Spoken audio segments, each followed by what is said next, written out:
Assalamualaikum warahmatullahi wabarakatuh. Waalaikumsalam warahmatullahi wabarakatuh. Alhamdulillahirabbil alamin wal 'aqibatu al husna lil muttaqin wala udwana illa 'alal zalimin wansurna 'alal qaumil kafirin waktubna ma'asy syahidin wa adkhilna fi jannatin na'im ma'al ladzina an'amta 'alaihim minan nabiyyin was-siddiqin wasyuhada'i was-shalihin. Assalawatu wassalamu ala rasulil karim sayyidil mursalin imamil muttaqin wa qaidil mujahidin Muhammadin sallallahu alaihi wasallam wa ala alihi wa ashabihi ajma'in, amma ba'd. Akhwani fid din wa akhwati fillah, arsyadani wa arsyadakumullah ajma'in. Senantiasa bersyukur kepada Allah atas berbagai karunia nikmat yang telah diberikan kepada kita, sehingga dengan nikmatnya Allah tabaraka wa ta'ala di siang hari di bulan Dzulhijjah yang penuh berkah ini, Allah mudahkan kita untuk menghadiri salah satu taman dari taman-taman surga. Dan hal ini nggak mungkin bisa kita lakukan kecuali atas izinnya Allah Subhanahu wa Ta'ala. Untuknya nikmat yang agung ini, mari kita selalu syukuri. Di dalam kitab Tazkiyatun Nafas dikatakan, asyukru qayyidun ni'mah wa sababul mazidi. Bahwa syukur itu qayyidun ni'mah atau qayyidun ni'am.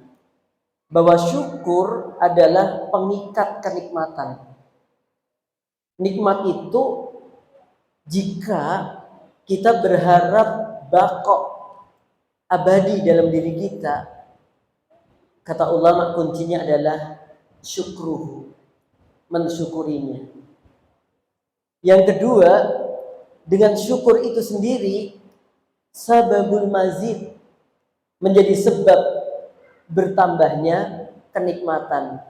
Jadi kalau nikmat itu disyukuri, dia akan menetap dalam diri kita dan akan mengundang tambahnya kenikmatan berikutnya. Nah, di sini kadang-kadang kita banyak yang mengabaikan jamaah tentang nikmat-nikmat Allah itu. Saya sering ajak jamaah untuk gerak-gerakkan tangan. Coba angkat tangannya. Lancar? Oke. Yang kiri coba. Lancar ya Bapak ya, Masya Allah. Kemarin saya sampaikan salah satu putranya Ustadz waktu kerja bakti, jentian itu yang mana? Kelingking ya. Ini keblekan watu. Apa keblekan watu? Ya keblekan. Coba apa yang terjadi? Kelingkingnya ini tulangnya patah, ya ya kayak gitulah. Dibawa ke rumah sakit, habisnya berapa? 9 juta. Hanya kelingking. Ya, jadi satu ros kelingking ini 9 juta. Berarti kalau ke bawah dikit 9 juta dikali 2 berapa? 18 juta. Berarti kalau udah sampai sini berarti berapa? 27 juta. Ini pendek. Coba kalau yang jari manis ini agak panjang dikit, 40 juta. Ini berarti lebih panjang lagi, lebih gede, berarti berapa? 40 juta dan seterusnya. Sebenarnya kita kaya nggak? Kok sambat terus? Jamaah, apa ada di antara kita yang mau satu jarinya ini dibeli ratusan juta? Nggak mau kan? Sebenarnya kita tuh kaya. Cuman karena kita jarang mensyukurinya, sehingga kenikmatan yang ada itu seolah-olah biasa.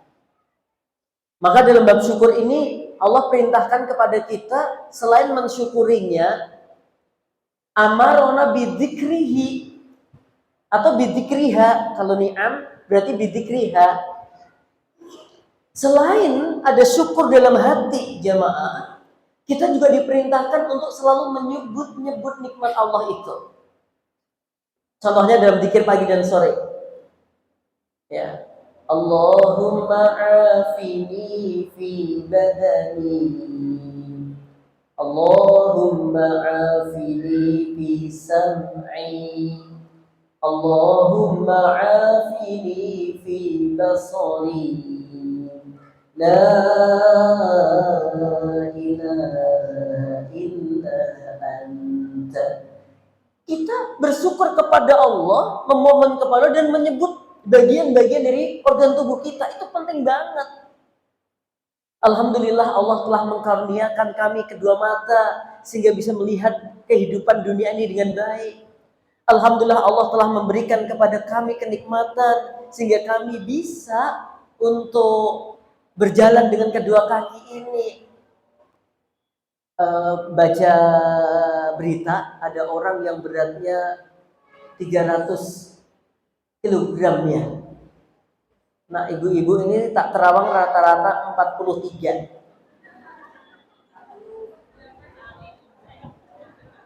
Kalau ibu-ibu yang hadir ini kayaknya berat badannya 43-an ya. Kok banyak yang gini sih? Oh, lebihnya 20. Ya, jujur banget. Oke, jamaah. Salah satunya si akhi saudara kita yang meninggal itu, semoga Allah berikan kemudahan ya. Itu ada saraf kenyang dan saraf laparnya tidak normal. Ya. Sehingga kondisinya seperti itu. Bapak Ibu normal nggak saraf lapar kenyangnya? Normal, ya kan? Jadi itu penting ternyata. Bisa merasakan lapar, bisa merasakan kenyang, itu ternyata ada saraf yang dengan izin Allah bisa mengkondisikan itu. Kalau enggak, misalkan saraf kenyangnya enggak ada, makan terus.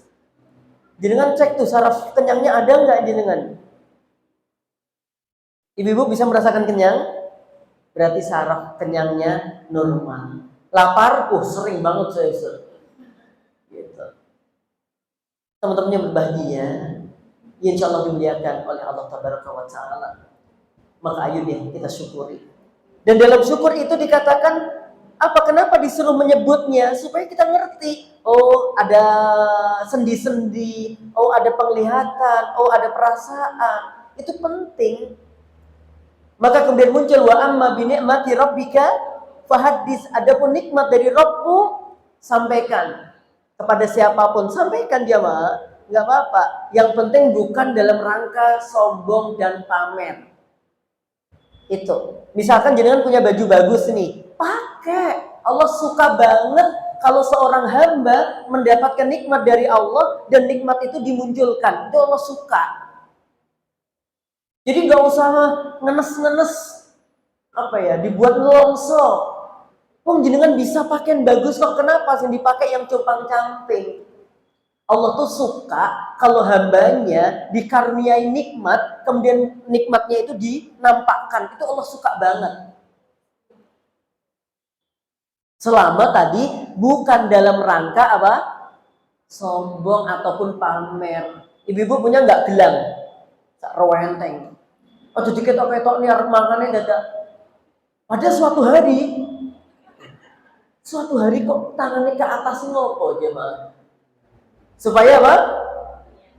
Kelihatan. Ya. Saya pernah ngisi pengajian, ada seorang ibu, masya Allah, bandulnya itu gede, gitu. Saya mau tekok kan juga nggak mungkin, emas aku nggak mungkin kan. Ya, tapi masya Allah gitu. Menyampaikan nikmatnya Allah, menunjukkan nikmatnya Allah suka. Innallaha jamil wa yuhibbul jamal. Yang penting hindarkan dari niat-niat untuk pamer. Walaupun nanti ada kondisi tertentu, jenengan nggak boleh menyampaikan banyak nikmat yang Allah karuniakan pada jenengan kepada teman-teman yang dirasa itu bakal iri. Ya, misalkan ada teman yang potensi irinya kepada kita besar, jenengan jangan coba-coba menyampaikan kepadanya. Sebagaimana dikatakan Nabi Yakub kepada Nabi Yusuf ketika beliau bermimpi, kemudian jangan kamu ceritakan wahai Yusuf kepada saudara-saudaramu. Kenapa? Karena Nabi Yakub tahu saudara-saudaranya bakal iri. Kira-kira jenengan ada nggak orang yang iri pada jenengan? Kayak artis banyak jenengan kata banyak ustaz. Ya artinya tetap ada. Orang yang iri sama kita itu bakal ada. Maka hati-hati. Menyampaikan silahkan, tapi tidak harus semua nikmat kita sampaikan. Ya, apalagi kepada orang yang dia iri pada kita, kepada orang yang dia hasad sama kita. Hati-hati. Sekalipun itu ketakwaan. Qabil dia iri kepada Habil diantaranya karena Habil kurbannya diterima. Itu kan urusan ketakwaan sebenarnya. Wallahu ta'ala a'lam bishawab. Naam. Terus jamaah berbahagia yang insyaallah dimuliakan oleh Allah tabaraka wa taala. Kesempatan yang baik ini, ada satu yang perlu saya sampaikan lagi. Kalau di depan umum, jenengan mesra sama suami, oke. Saya seneng banget kalau keluarga jamaah saya itu dengan suaminya romantis, mesra, oke. Seneng nggak jamaah? Temen jenengan romantis sama suaminya, jenengan seneng nggak? Terus jenengan kalau punya ustadz romantis dengan istrinya, seneng nggak? Kok nggak perlu jawab? Seneng kan? Tapi hindarkan bermesra-mesraan di tempat umum. Mau sekedar misalkan jenengan diantar suaminya pengajian di Guru Asalam, rata-rata kan pasti dikasih, bukan pasti ya, rata-rata ditinggali uang 300 ya kan sama suaminya. Ya kan? Ini yang 100 buat transport, yang 100 buat belanja, yang 100 buat infak, ya kan? Atau mungkin 400, yang 100 buat jajan kamu, gitu. Nah itu diantar kayak begitu, cium tangan wajar, ya menurut saya masih wajar. Tapi nggak usah cium-cium yang berlebihan, yang sengok-sengok, yang akan menyebabkan orang lain bakal apa? Bakal nggak enak. Bukan iri, bakal nggak enak gitu loh ya. Oke. Sekali lagi jamaah. Nah, kemudian tema kita hari ini adalah dipaksa masuk surga. Wah, ini memang rotok. Iya begitu ya. Kok dipaksa masuk surga loh Ustaz? Oke. Ketika kita menyampaikan judul ini tentu ada landasannya. Ada riwayat Imam Bukhari, ada riwayat Imam Muslim, Imam Ahmad, ada riwayat Imam Tobroni, bahwa ternyata ada hamba-hamba Allah yang dipaksa untuk masuk surga. Awalnya nggak mau, tapi kemudian dipaksa dengan keadaan-keadaan yang dikondisikan oleh Allah, dan pada akhirnya dia mau masuk surga dengan izin Allah. Kita akan ambil dalil yang kontradiksi dulu dari tema ini. Yang kontradiksi adalah hadis yang berbunyi, kullu ummati yadkhulunal jannata. Seluruh umatku, kata Nabi Muhammad SAW, maka mereka akan masuk surga. Seluruh umatku, kata Nabi Muhammad SAW, semuanya masuk surga. Illa man aba. Kecuali yang enggan. Enggan kan berarti dia nggak mau tuh. Berarti dia nggak respect untuk urusan-urusan jannah. Kemudian sahabat bertanya, wa man ya'ba ya Rasulullah? Yang enggan masuk surga itu siapa, wahai Nabi? Yang nggak mau masuk surga itu siapa, wahai Nabi? Nabi menjawab, man ata'ani dakhalal jannata wa man asani faqad aba. Barang siapa yang dia mentaati aku, kata Nabi Muhammad SAW, dakhalal jannah, dia masuk surga. Wa man asani, dan barang siapa yang dia bermaksiat kepadaku, kata Nabi Muhammad SAW, faqad aba, maka dialah sesungguhnya orang yang enggan, orang yang nggak mau masuk surga. Bapak Ibu, mau masuk surga? Mau atau mau banget? Mau ikut aturan Allah apa pengen segera? Ya, saya tadi baru ngobrol-ngobrol jemaah, kaget gitu ada berita dari kampung. Si fulan meninggal. Saya bilang, kenapa? Meninggalnya, maksudnya kenapa? Maksudnya jawabannya kan nggak bisa bernafas lagi ya. Bukan itu yang saya maksud, karena agak kaget dikit gitu loh. Wong hari-hariannya itu biasa gitu. Jawabnya apa? Dia meninggal karena memang ingin lebih cepat. Maksudnya apa? Bunuh diri. Dia gantung. Apa ngadat? Apa namanya? Ngadat. Ngendat. Tuh jamaah, maka hati-hati. Seberat apapun ujian panjenengan, sepelik apapun urusan panjenengan, please deh jangan mencoba-coba untuk urusan itu. Ya. Saya beberapa kali menangani orang yang gagal bunuh diri. Alhamdulillah gagal gitu ya. Ada yang gantung, ternyata talinya lebih panjang daripada ukuran kakinya. Jadi krengseh. Hitung-hitungan Pitagorasnya nggak pas. Sehingga mau tandul gitu. Nggak mati, ya piye gitu. Gerujak-gerujak gitu. Akhirnya itu di depan pesantren malam-malam. Akhirnya kami cek itu suara ayam apa-apa. Ternyata orang gantung di pohon jati nggak sukses gantungnya. Jadi masih bisa kakinya itu dia nggak menghitung bahwa pohon jati itu ketika ada beban agak mentelung itu nggak dihitung. Ya, sehingga mak tangkul ketika nafasnya habis dia gerakkan bisa bernafas lagi. Akhirnya kita bantu, bukan dibantu bunuh diri, dibantu supaya dia bisa keluar lilitan. Banyak banget tuh. Ya. Nabi melarang bunuh diri.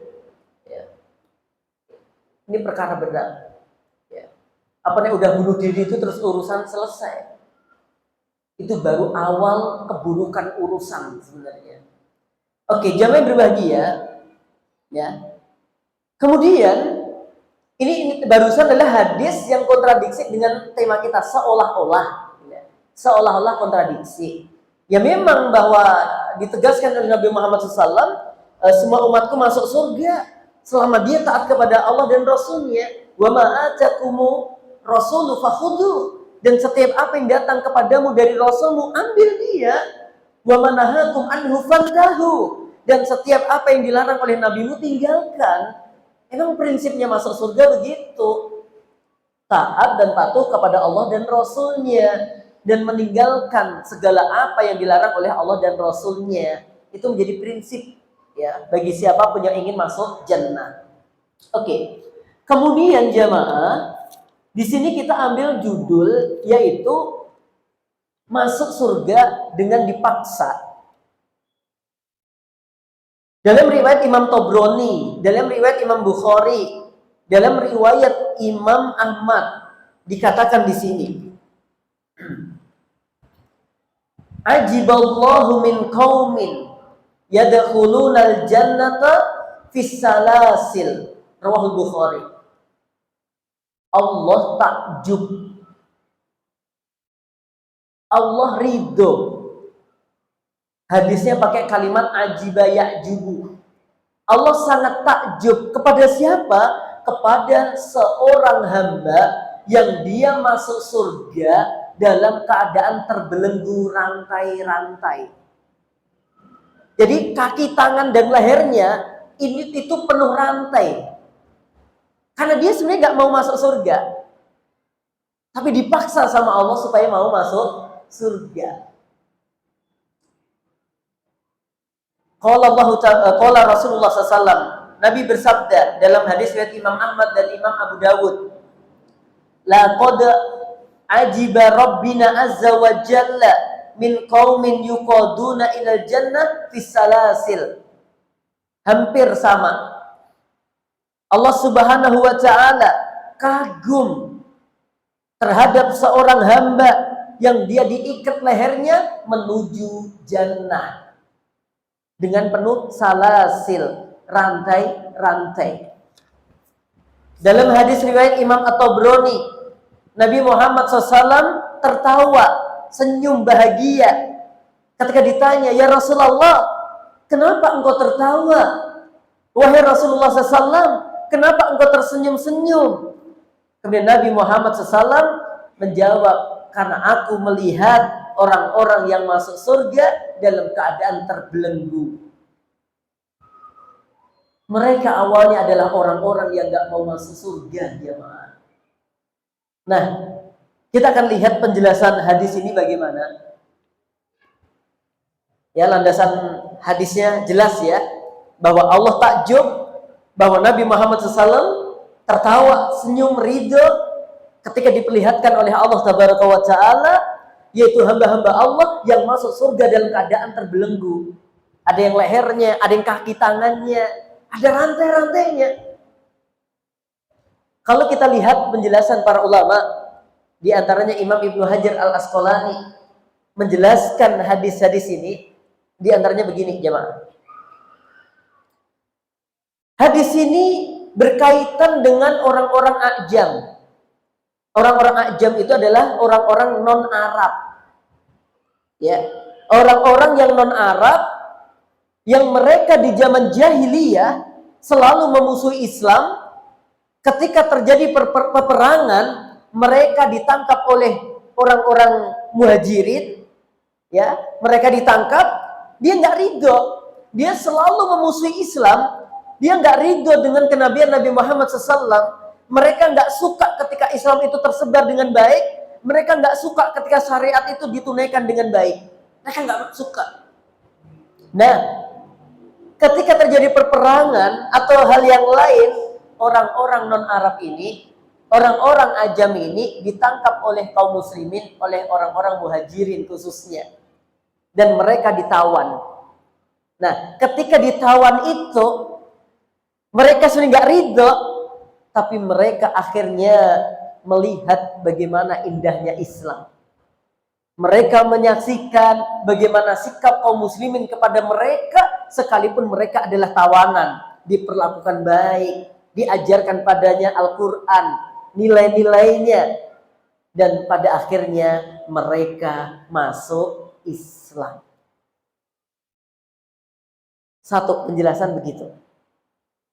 Penjelasan yang kedua, yang dimaksud masuk surga dengan dipaksa adalah di sana ada kaum muslimin ketika ikut kafilah jihad untuk menegakkan kalimat Allah yang tinggi, la ilaha illallah, kaum muslimin ini mereka ditawan oleh musuh-musuh Islam. Mereka ditawan dan mereka dibelenggu, mereka dirantai, lehernya diikat, kaki tangannya diikat. Di tawanan musuh, ya, mereka kaum muslimin ini dengan keadaan sangat sulit hidupnya, dan pada akhirnya mereka menjemput syahidnya, dan mereka meninggal dunia dalam keadaan terbelenggu, tapi statusnya adalah syahid, dan mereka pun mendapatkan jannahnya Allah Subhanahu wa Ta'ala.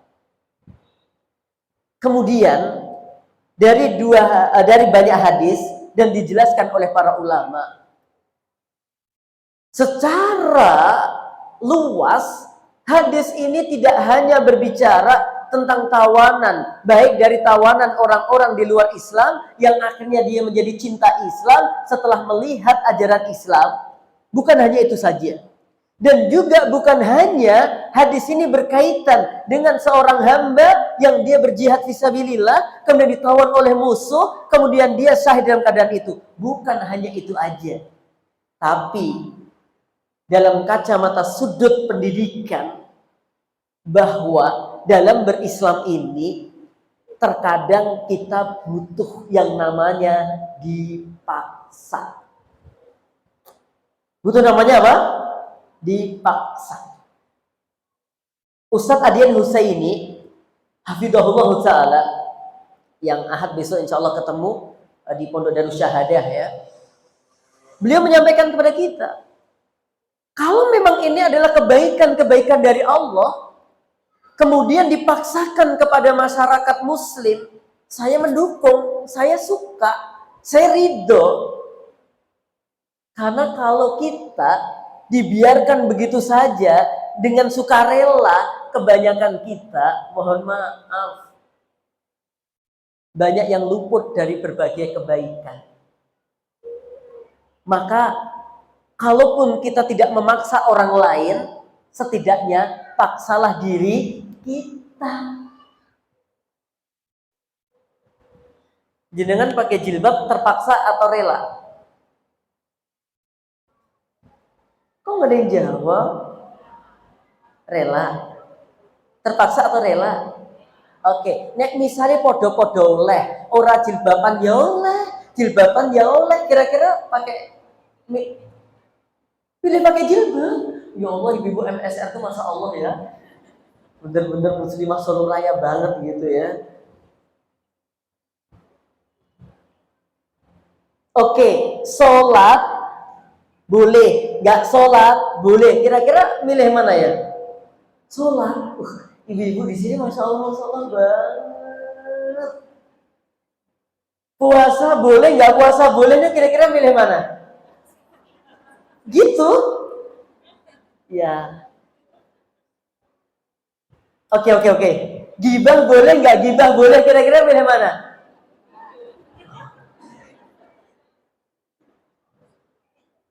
Milih gibah. Oke, jamaah. Ini nanti akan saya tarik dengan hadis riwayat Imam Muslim yang berbunyi, hujibatil jannatu bil makarih wan naru bisyahawat. Jalan-jalan menuju surga itu diliputi dengan perkara yang kita nggak suka padanya. Secara hati kita nggak suka sebenarnya. Adapun jalan-jalan menuju neraka itu banyak banget yang berkesesuaian dengan nafsu kita. Jamaah yang berbahagia, paksa dirimu untuk baik. Paksa. Gak apa-apa Ustaz, gak apa-apa. Mau dipaksa untuk baik kok. Dipaksa untuk masuk surga kok. Lah nanti gimana Ustaz antara ikhlas dengan dipaksa itu? Coba tadi tuh. Tawanan-tawanan ya. Orang-orang yang selama ini memusuhi Islam, dia benci banget dengan Islam. Apalagi diembel-embeli bahwa Islam adalah teroris. Ya, bahwa Islam adalah anti toleran, anti toleransi. Bahwa Islam adalah kejam. Saya terkena dampaknya berulang kali, jamaah. Ketika tahun-tahun berapa ya, 2000-an, 2005, 2007, itu dampak-dampak Islamfobia itu dahsyat banget. Saya pernah ngisi pengajian jamaah, padahal yang undang saya ya di masjid itu. Saya karena dari pagi belum pulang, secara saya bawa tas jamaah untuk ganti baju dan yang lainnya. Saya titipkan, Pak, titip tas saya ya. Apa jawabnya? Oh, nggak berani Ustaz. Karena pada waktu itu lagi rame-ramenya, setiap tas yang dibawa orang berjenggot isinya apa? Ya kan? Takut banget dia. Padahal saya buka di tempat itu isinya apa? Armarem. Snack pengajian. Ya Allah, sampai saya dirasa begitu. Pernah di stasiun. Karena mau sholat saya bilang, udah saya khusnudan aja. Pak titip dulu ya, tak wudhu ya. Oh nggak berani mas, nggak berani mas. Jauh banget jaraknya. Ya saya nggak bisa nuduh bahwa dia takut dan memang waktu itu suasananya setiap ada tas dibawa orang yang berjenggot, bom. Coba jamaah. Tapi ketika sholat, monggo Ustadz yang imami, Mas yang imami. Di sisi lain nganggap saya orang baik sebenarnya. Tapi dengan tas itu takutnya luar biasa. Saya terkena dampaknya banget itu jamaah. Oke. Terjadi WTC, ya, kejadian itu.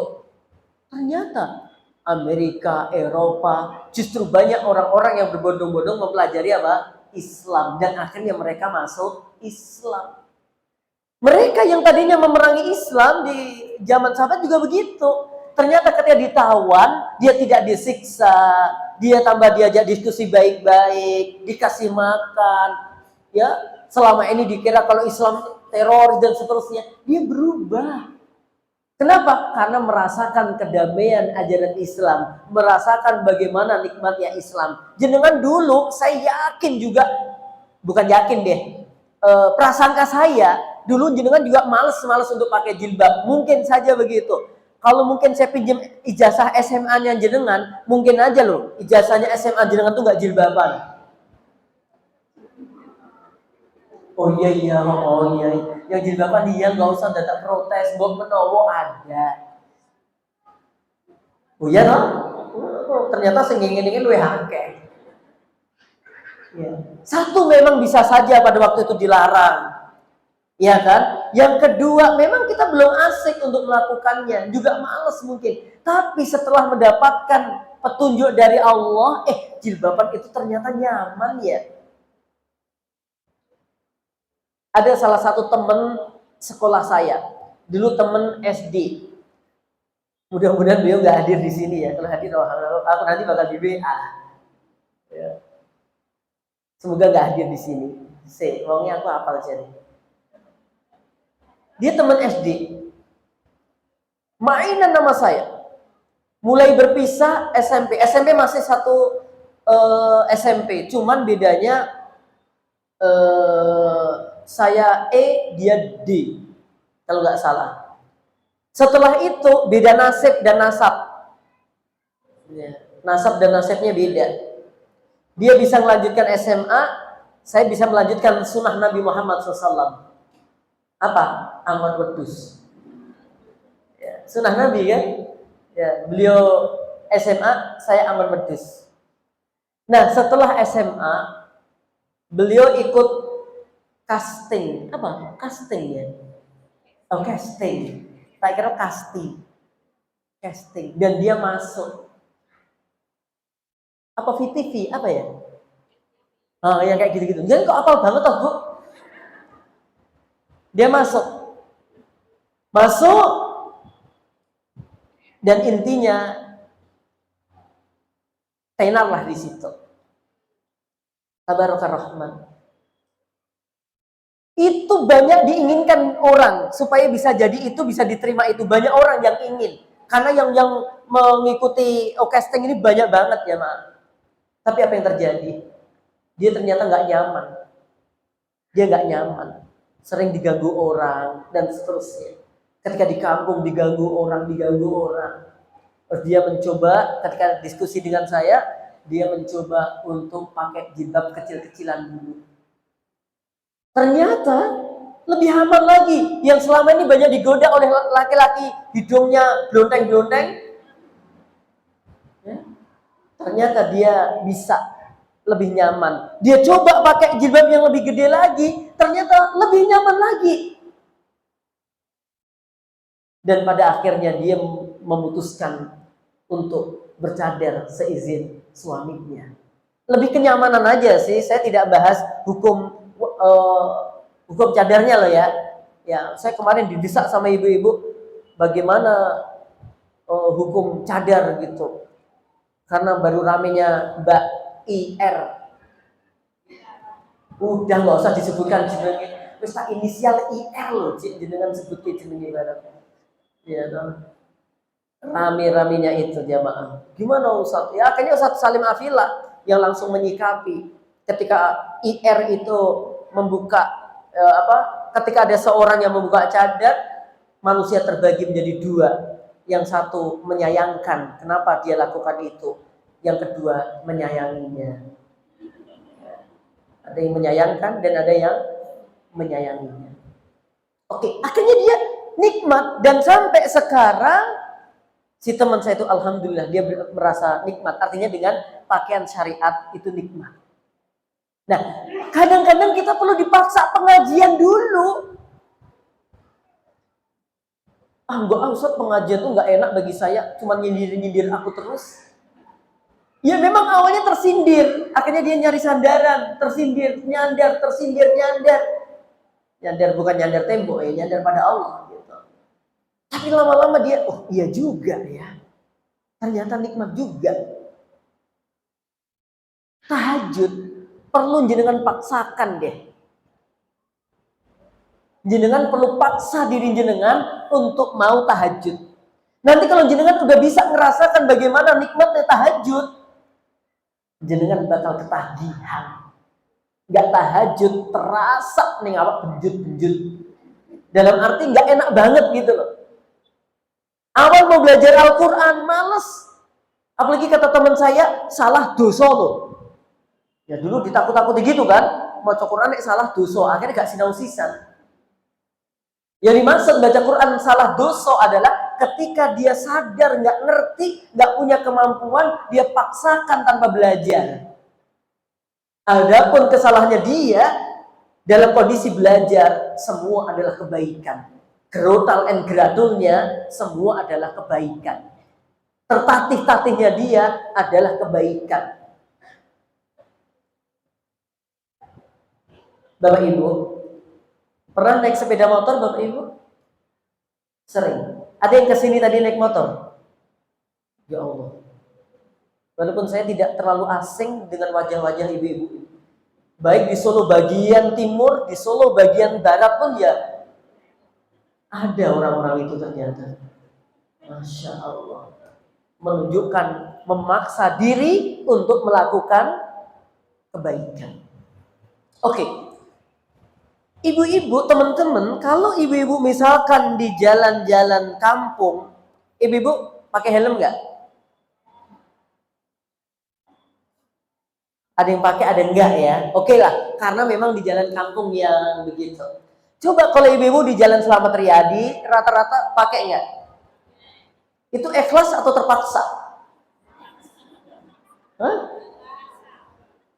Terpaksa atau ikhlas? Terpaksa. Terpaksa kan? Nek misalnya oleh ngono? Oke, udah ketemu di jawabannya. Teman-teman pakai bawa SIM dan seterusnya. Walaupun hari-hari ini baru rame nih, baru rame tentang ujian SIM mau cek ulang. Bagiku terlambat, Pak. Jadi korban kabeh. Gitu. Dulu saya ditanya, Ustadz bagaimana hukum nyogok ketika buat SIM? Wangel itu jawabannya jamaah. Padahal dalilnya jelas. Ar-rasi wal murtasi finnar. Sing nyogok lan sing disogok mlebu neraka. Tapi ini gak nyogok. Sebanyak orang ini aku gak yakin jenengan lulus ujian SIM sing angka 8 sing zigzag naik jembatan. Wong yang bapak-bapak ini aja belum tentu lulus kok. Nek jenengan gak usah tanya, saya lulus. Bukan sombong. Saya lulus jemaah. Ujian tertulisnya. Ujian tertulisnya saya lulus.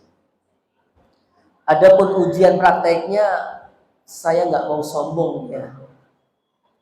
Nggak lulus. Terus kalau jenengan tanya, Ustadz punya SIM nggak? Saya punya. Saya punya, A punya. Berarti Ustadz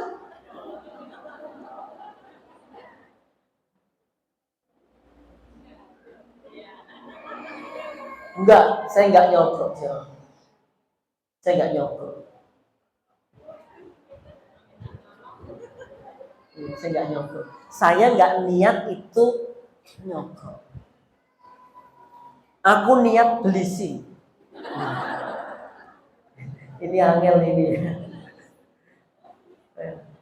Saya praktek jemaah, ya mobil saya praktek, saya punya sertifikat belajar, habis itu praktek, saya dua-duanya lakukan. Ya cuman ini udah menjadi rahasia umum, ya pasti orang akan mau nggak mau akhirnya akan bayar dan seterusnya. Ya silahkan aja dikaji begitu.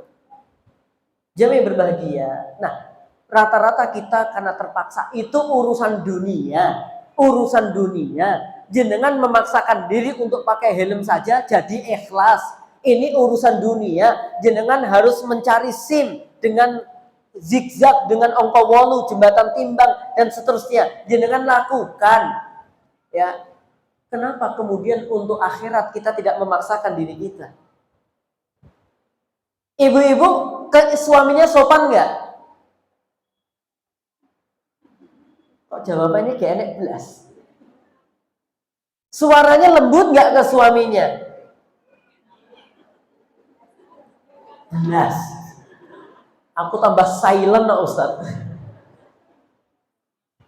Silakan jenengan paksa diri jenengan untuk melembut-lembutkan suara di hadapan suami.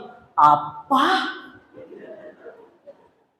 Loh, kan nggak apa-apa jamaah. Lah wong jenengan di jalan raya saja, jenengan pakai helm terpaksa saja jenengan lakukan kok. Loh kan kalau enggak nanti ditangkap Pak polisi. Loh, jamaah, kenapa kemudian untuk mendapatkan ridhonya suami kita tidak memaksakan diri? Mas, sampun sarapan nopo dereng? Menawi dereng monggo, kula derengaken sarapan wonten dateng pundi, Mas? Telur anggih wonten.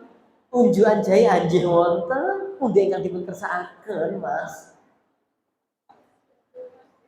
Gitu ya, kayaknya di rumah kayak gitu ya.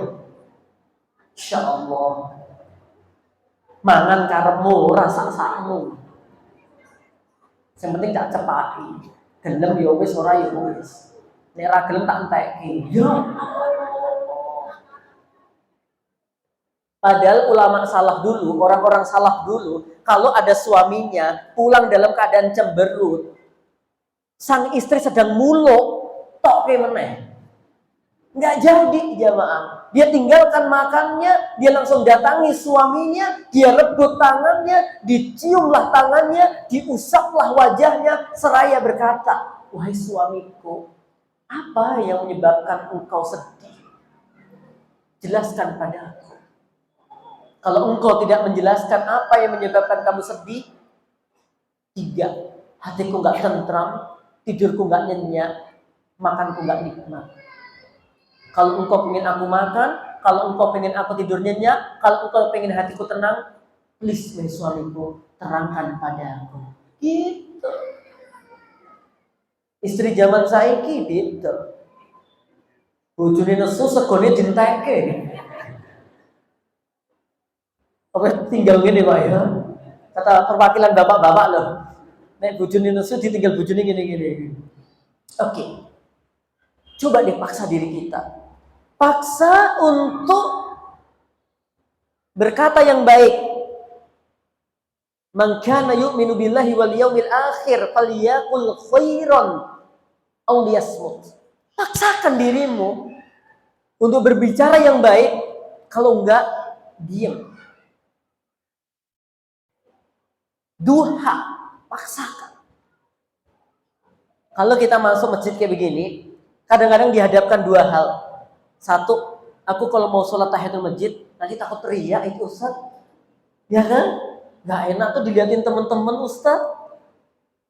Ya. Mending mana Ustaz ya? Aku tetap sholat atau aku tinggalkan? Kalau aku sholat, yakin kan? Nanti gara-gara manusia deh. Tapi kalau aku nggak sholat, kayaknya yo eman. Pilih mana kira-kira?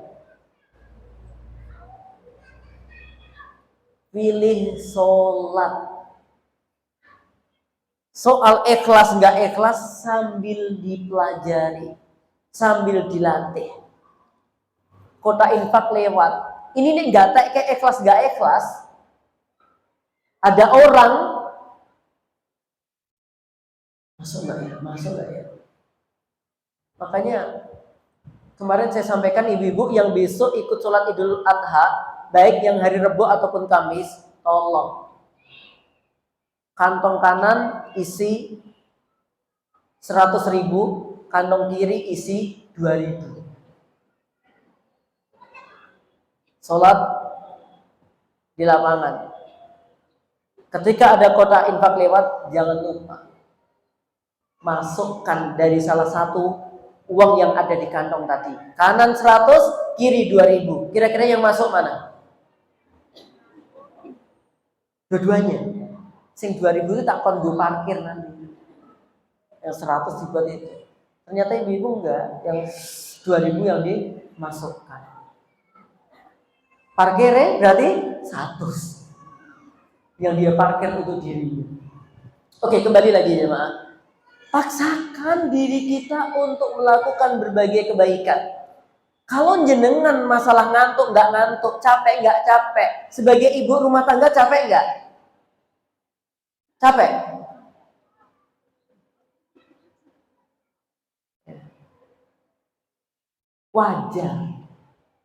Wajar. Bangunnya ibu lebih awal, ya nggak? Habis itu langsung macam-macam, ya, menyiapkan anak-anak dan seterusnya, wajar. Tapi kalau jenengan merasa capek, terus waktunya ngaji baca Quran jenengan nggak baca, nggak jenengan paksakan, kapan waktu bacanya Quran? Kan memang di dunia ini capek, jamaah. Maka nggak apa-apa. Sekalipun dipaksa untuk baca Quran, ingat Quran ini akan mengantarkan kita ke dalam surga. Iqra'ul Qur'ana fa innahu ya'ti yaumal qiyamati syafi'an li ashabi. Bacalah olehmu Al-Qur'an, maka sesungguhnya Al-Qur'an itu akan datang kepada pembacanya atau kepada yang menghafalkannya kelak di yaumul qiyamah syafi'an li ashabi, sebagai pemberi syafaat bagi para sahibnya. Jamaah yang berbahagia yang insya Allah dimuliakan oleh Allah Ta'ala, untuk qiyamul lail, sholat tahajud, paksakan juga. Untuk ngaji, ya, taklim, paksakan juga. Nanti jamaah, kalau sudah jenengan dapatkan kenikmatannya, Masya Allah, gak ada orang yang ngajak pun jenengan sudah beranjak untuk melakukan kebaikan. Gak ada orang yang mengingatkan tentang tahajudmu, jenengan sudah asik dengan tahajudmu. Udah gak lagi nyetatus tahajud. Ini awal-awal biasa kayak begitu. Di status itu jam 3, wahai saudaraku, saatnya bermunajat. Klik. Biasa. Itu biasanya baru awal-awal. Baru habis status dilihat, kayak orangnya mau melihat belas. Kok gak ada yang lihat? Mau cek turu kabeh. Maka kalau jenengan pengen mengingatkan tahajud, lebih ikhlas, jangan di waktu itu. Lebih baik mengingatkan tahajud itu sebelum tidur. Waktu Isya. Jangan lupa teman-teman, niatkan tidur karena Allah, untuk bisa bangun malam karenanya juga. Malam. Habis Isya itu mengingatkan bagus. Ya, kalau di jam-jam itu udah podo turu dan akan menjadi potensi untuk riya. Supaya orang-orang merasa kalau dirinya udah bangun di malam itu. SWA konconi. Duh, makasih Mbak udah diingatkan. Mbak lagi ngapa? Lagi ruko. Oh, ruko keberapa Mbak? Ini udah yang ke-7. Sedang ruko ini iso bales WA aja, Masya Allah. Ya. Maka saya pernah mendapatkan sebuah doa, yang doanya begini bunyinya. Allahumma hrimna ladzata, Allahumma hrimna ladzata ma'siyatik, warzuqna ladzata ta'atik. Ya Allah, hindarkan kami dari lezatnya kemaksiatan. Dan kumohon ya Allah, karuniakan kepada kami lezatnya ketaatan. Orang tuh kalau sudah merasakan lezatnya maksiat, dia akan kecanduan untuk bermaksiat. Karena maksiat itu lezat sekali. Kalau nggak lezat, orang nggak akan bermaksiat. Dan ketaatan itu juga nikmat sekali, jemaah. Lezat sekali, jemaah. Sebagaimana tadi di maksiat, kalau orang sudah merasakan lezatnya ketaatan, dia akan mengulangi lagi. Dia akan terus melakukan ketaatan. Ada orang yang ketika infak itu, ternyata dengan infaknya itu, dia tenang hatinya. Dengan infaknya itu, ternyata rezekinya bukannya hilang, tapi bertambah meningkat. hatinya tenang karena dia bisa infak sedekah. Yang kedua, ternyata rezekinya melimpah. Dan yang ketiga, orang-orang semakin mencintainya. Walaupun bukan itu yang kita harapkan, tapi kalau orang sudah merasakan itu, Masya Allah, paksa bu untuk baca Quran. Baca Quran tuh memang awal-awal umur. What the meaning of umur? Ya, umur is jadi lagi moco, ngono meh gumoh gitu. Kenapa kayak nggak biasa? Tapi kalau nanti dia udah lancar, ya Allah, sekali duduk itu bisa fa'ammal insanu idza mabtalahu rabbuhu fa'akrama wa na'ama fayaqulu rabbi akraman wa amma idza mabtalahu faqadara 'alaihi rizqan fayaqulu rabbi ahanan kalla bal la tukrimuna al-yatim, dan seterusnya. Enak aja, nggak terasa umur, nggak terasa pegel. Saya tanya nih, derasan-rasan itu kira-kira mengeluarkan abab atau tidak? Menggerakkan urat-urat atau tidak?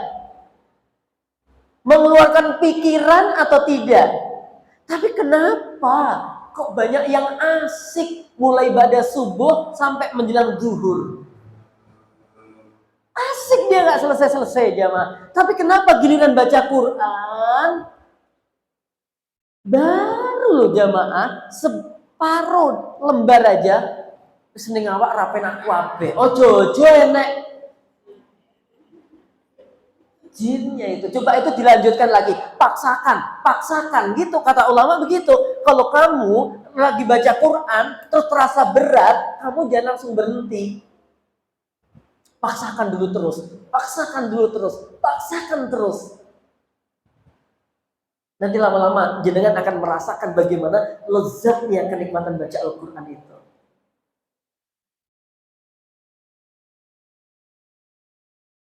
Selama ini kan kadang-kadang yang membuat kita enak itu kan nyanyi toh. Ya toh. Ku takkan mengulangi janji-janji semu yang membuat aku terlena. Nah, dulu kan sukanya gitu. Ya. Akhirnya terlena juga dia.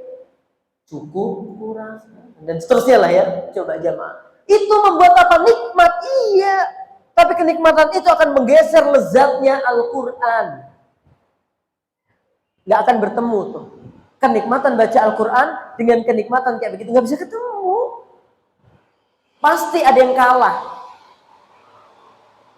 Biasanya yang kalah justru Al-Qurannya. Karena dia gak suka dicampur dengan hal-hal yang gak baik. Tuh jemaah, maka paksakan baca Quran, jadi paksakan, nanti udah lezat, Masya Allah. Jadi nggak baca Quran itu langsung ada alarmnya. Wiru mau baca Quran langsung ambil. Wah. Tahajud kalau udah nikmat, nanti ada alarmnya. Misalkan Rohana, bangun. Dewi, bangun. Ada yang bangunkan kita seolah-olah gitu. Tini, bangun. Ani, bangun. Yang bangun. Ada kayak alarm yang membangunkan kita otomatis. Jenggelat langsung bangun, wudhu, sholat. Itu kalau sudah bisa merasakan. Tapi semuanya harus dipaksa. Nah, hal ini juga berlaku dalam pendidikan anak. Ya, kata-kata dipaksa jangan dimaknai kekerasan ya. Tadi pas berangkat kan acara kami hari ini cukup banyak ya. Selain kajian-kajian juga lagi rame-ramenya ada rapot, wisuda, kayak gitu kan. Nah, yang anak saya ngambil rapot sebenarnya dengan pengajian umum dulu. Tapi udah bilang saya sama anak-anak gitu, besok jangan lupa les ya, selama liburan ya saya datangkan ustadz untuk menyimak hafalan dan menambah hafalan anak-anak selama liburan. Kalau nggak liburan kan dengan ustadz dan ustadzahnya. Kok nggak dengan ustadz sendiri? Kadang-kadang ambek Pak EDW ini moh. Itu ambek Bu EDW itu kadang-kadang tambah moh, tambah nggak nambah-nambah hafalannya. Gitu. Tapi kadang-kadang perlu mengundang ustadz gitu. Saya undang santri saya ya untuk nyimak hafalan anak-anak. Nah, waktu perjalanan ke sini, alhamdulillah saya tadi bersama keluarga, formasi lengkap ini tadi, ya toh, formasi lengkap, ditambah Mai Malde, Boku, juga alhamdulillah ya mendampingi kami ke tempat ini. Tapi supaya saya pede menyampaikan materi, beliau tak minta di dalam sana saja, sudah ambil sesukanya, yang penting nggak lebih dari 20.000. Gitu. Ya, sehingga saya tinggal ke sini, nanti ke sana tinggal dorong dan totalan gitu aja. Semakin lama, semakin banyak nanti totalannya, maka saya nanti harus membatasi waktu karena ini berkaitan dengan semakin lama alasannya jipui belo, lo kok akeh banget? Ya kan nunggu abi ya. Gitu. Ada yang unik ketika perjalanan ke sini. Tadi semua ikut ngaji, ikut gitu. Yahya ikut, Fia ikut, ya. Milah ikut, yang enggak Lilah karena kurang sehat. Kemudian Villa ikut. Lu bukannya Villa ngambil rapot? Iya, tapi kan kalau nggak ngaji dimarahi sama Abi. Gitu. Kapan Abi marah? Iya, kalau nggak ngaji kan nanti mesti dimarahin Abi. Iya, marahnya Abi itu kalau kamu nggak ngaji, loh ya kan? Begitu. Ya artinya memang saya marah kalau anak-anak nggak ngaji. Jadi memang dia saya paksa kamu.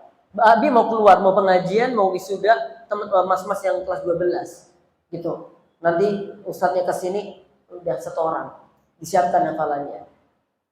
Maksa, saya maksa. Harusnya mainan, kadang-kadang tuh main, ayo main. Itu termasuk gangguan itu. Iya, ayo main. Gitu tuh. Saya keluar. Ustaz Nuris? Ya ada, tapi belum waktunya main. Makasih Ustaz, gitu. Pergi. Baru nutup pintu, ganti orang. Itu kayaknya lapor kayaknya. Ada apinya, kamu aja. Teman-teman, oke, main, nggak apa-apa, tapi ngaji dulu. Nggak lama kok, 1 jam sampai 1,5 jam. Habis itu silahkan main. Saya kira ini ada juga yang istrinya yang di sini, bapaknya ngantarkan pengajian. Ojo belonjo sih. Pokoknya ngaji sih, ngaji baru belonjo. Mungkin ada juga begitu. Jamaah berbahagia, perlu dipaksa kita ini. Sungguh perlu dipaksa.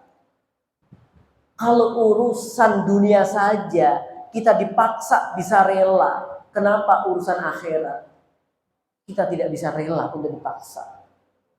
Setiap ada kebaikan-kebaikan, pantaskan diri kita untuk bisa melakukannya. Kayak kurban. Ya kalau lihat kebutuhan, kira-kira jenengan kebutuhannya banyak enggak? Banyak banget. Tapi momen ini penting. Enggak seterusnya ada. Ya kalau umur kita masih nyanda, kalau enggak, maka paksakan bismillah aku ikut kurban. Bismillah aku berazab.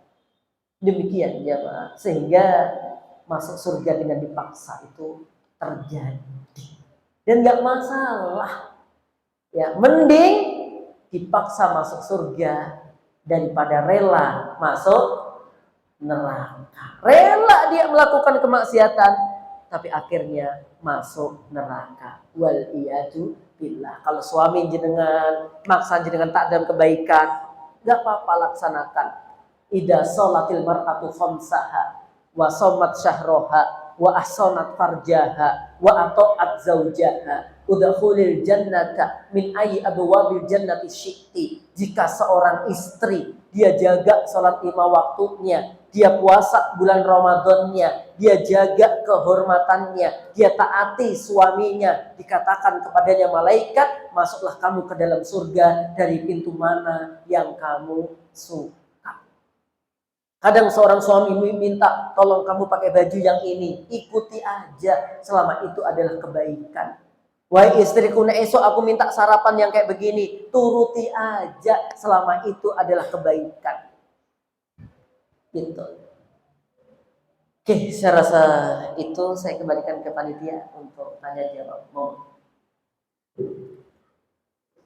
Kalau syukur jasa kalau kasih Ustaz atas waktu dan ilmunya yang sangat bermanfaat untuk